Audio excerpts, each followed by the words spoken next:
Assalamualaikum warahmatullahi wabarakatuh. Kami dari kelompok 3 yang beranggota 5 orang. Di antaranya ada Anti Nurjana, Intan Aprilia, Ismet Holid Mubarok, Muhammad Haji Suwarno, dan Muhammad Taufikul Fajri. Kami akan mempresentasikan materi tentang perlawanan Aceh. Latar belakang terjadinya perlawanan Aceh dalam Traktat London yang dibuat oleh Belanda dan Inggris pada 1824. Disebutkan bahwa Belanda harus menjamin keamanan perairan Aceh tanpa mengganggu kemerdekaan Aceh. Namun Belanda hendak menjadikan Sumatera sebagai lahan tambahan baru untuk mengendutkan kas kerajaan.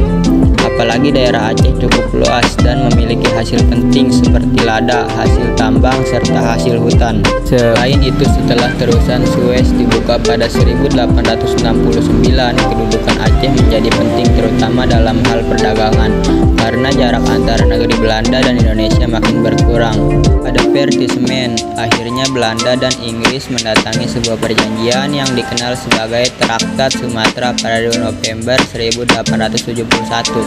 Isinya adalah Yang Mulia Ratu Britania, Inggris tidak lagi keberatan atas semua perluasan dari kerajaan Belanda di semua bagian pulau Sumatera.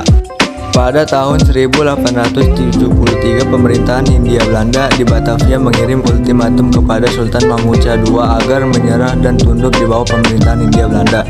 Namun ultimatum tersebut ditolak oleh rakyat Aceh sehingga Belanda mengirim ekspedisi militer ke Aceh di bawah pimpinan Jenderal Johan Harmen Rudolf Kohler. Jalannya perang perlawanan Aceh. Aceh sudah melakukan beberapa persiapan untuk menghadapi perang ini. Misalnya pembangunan pos-pos pertahanan, peningkatan jumlah pasukan, dan pasokan senjata. Tentara Belanda menginjakan kaki di Serambi Mekah pada tanggal 5 April 1873. Pasukan Aceh yang terdiri atas para ulebalang, ulama, dan rakyat tidak mudah ditundukkan. Pasukan Aceh di bawah pimpinan Tengku Imung Lungbata kemudian melawan tentara Belanda pimpinan Kohler untuk memperebutkan Masjid Raya Baitur Rahman. Dalam pertempuran tersebut, Kohler terbunuh. Dengan demikian, gagallah serangan tentara Belanda yang pertama. Kemudian, pada 9 Desember 1873, Belanda melakukan serangan yang kedua dipimpin oleh Van Swieten. Masjid Raya Baitur Rahman dan Istana Sultan jatuh ke tangan Belanda. Meski demikian, rakyat Aceh tidak menyerah begitu saja. Di seluruh Aceh dikobarkan perang sabilillah. Para pemimpin perang antara lain Tengku Cikditiro, Panglima Polim, dan Tuanku Hashim. Gerakan pasukan Tengku Umar juga banyak berpengaruh pada jalan perlawanan. Setelah Tengku Umar gugur pada 1899, perlawanan dilanjutkan oleh Cut Nyakdin. Tokoh lainnya yang berperang dalam perang Aceh adalah Habib Abdurrahman, Tengku Mahidin Tiro, dan Cut Nyakmutia. Tokoh-tokoh perlawanan Aceh. Yang pertama ada Tujuet Nyakmutia atau yang dikenal dengan Cut Mutia. Yang kedua ada Tengku Umar.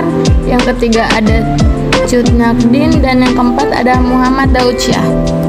Berakhirnya perang, serangan Belanda makin brutal. Satu persatu pemimpin perlawanan rakyat Aceh menyerah atau terbunuh. Tengku Umar terdesak ke Meulabo dan akhirnya gugur pada tahun 1899. Panglima Polim menyerah pada tahun 1903. Demikian pula dengan Sultan Mahmud Daud Syah. Cut Nyakdin ditangkap pada tahun 1906, lalu dibuang ke Sumedang. Sementara Cut Mutia gugur. Jatuhnya benteng kuno pada tahun 1904 memaksa Aceh harus menandatangani perjanjian singkat yang dikeluarkan oleh Van Hees. Isi dari perjanjian tersebut adalah 1. Pengakuan kedaulatan Belanda atas daerahnya. 2. Berjanji tidak akan mengadakan hubungan dengan negara-negara asing. 3. Patuh kepada pemerintahan Belanda. Setiap perkataan pasti ada kesalahan, apalagi kami hanya manusia biasa. Sebelum kami tutup materi ini, kami mohon maaf jika ada hal-hal yang kurang dalam menyampaikan materi ini. Cukup sekian saja penyampaian dari saya. Wassalamualaikum warahmatullahi wabarakatuh.